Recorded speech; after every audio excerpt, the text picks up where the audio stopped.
Exodus chapter 9. Then the Lord said to Moses, "Go to Pharaoh, and say to him, 'This is what the Lord, the God of the Hebrews, says. Let my people go, so that they may worship me.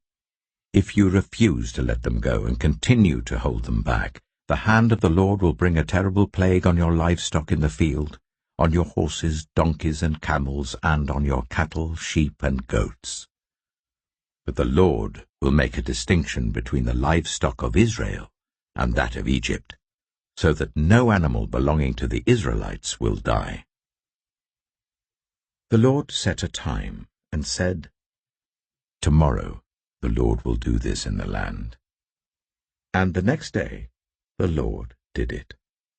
All the livestock of the Egyptians died, but not one animal belonging to the Israelites died. Pharaoh investigated and found that not even one of the animals of the Israelites had died. Yet his heart was unyielding, and he would not let the people go.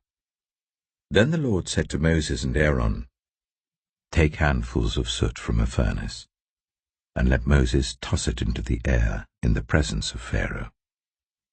It will become fine dust over the whole land of Egypt, and festering boils will break out on people and animals throughout the land." So they took soot from a furnace and stood before Pharaoh. Moses tossed it into the air, and festering boils broke out on people and animals. The magicians could not stand before Moses because of the boils that were on them and on all the Egyptians. But the Lord hardened Pharaoh's heart, and he would not listen to Moses and Aaron, just as the Lord had said to Moses. Then the Lord said to Moses, "Get up early in the morning, confront Pharaoh, and say to him, 'This is what the Lord, the God of the Hebrews, says. Let my people go, so that they may worship me. For this time I will send the full force of my plagues against you and against your officials and your people, so you may know that there is no one like me in all the earth. For by now I could have stretched out my hand and struck you and your people with a plague that would have wiped you off the earth. But I have raised you up for this very purpose, that I might show you my power, and that my name might be proclaimed in all the earth. You still set yourself against my people and will not let them go. Therefore at this time tomorrow I will send the worst hailstorm that has ever fallen on Egypt from the day it was founded till now.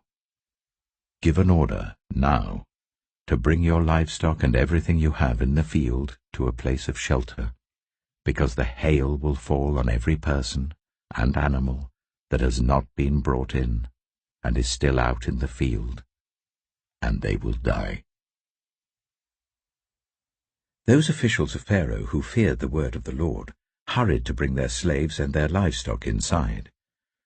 But those who ignored the word of the Lord left their slaves and livestock in the field. Then the Lord said to Moses, "Stretch out your hand towards the sky so that hail will fall all over Egypt, on people and animals and on everything growing in the fields of Egypt." When Moses stretched out his staff towards the sky, the Lord sent thunder and hail, and lightning flashed down to the ground. So the Lord rained hail on the land of Egypt. Hail fell, and lightning flashed back and forth. It was the worst storm in all the land of Egypt since it had become a nation. Throughout Egypt, hail struck everything in the fields, both people and animals. It beat down everything growing in the fields and stripped every tree. The only place it did not hail was the land of Goshen, where the Israelites were. Then Pharaoh summoned Moses and Aaron. "This time I have sinned," he said to them.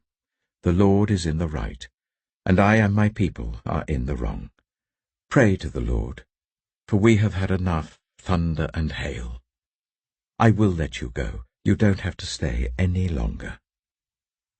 Moses replied, When I have gone out of the city, I will spread out my hands in prayer to the Lord. The thunder will stop, and there will be no more hail, so you may know that the earth is the Lord's. But I know that you and your officials still do not fear the Lord God." The flax and barley were destroyed, since the barley was in the ear and the flax was in bloom. The wheat and spelt, however, were not destroyed, because they ripened later. Then Moses left Pharaoh and went out of the city. He spread his hands towards the Lord. The thunder and hail stopped, and the rain no longer poured down on the land. When Pharaoh saw that the rain and hail and thunder had stopped, he sinned again. He and his officials hardened their hearts. So Pharaoh's heart was hard, and he would not let the Israelites go, just as the Lord had said through Moses. Exodus chapter 10. Then the Lord said to Moses, "Go to Pharaoh,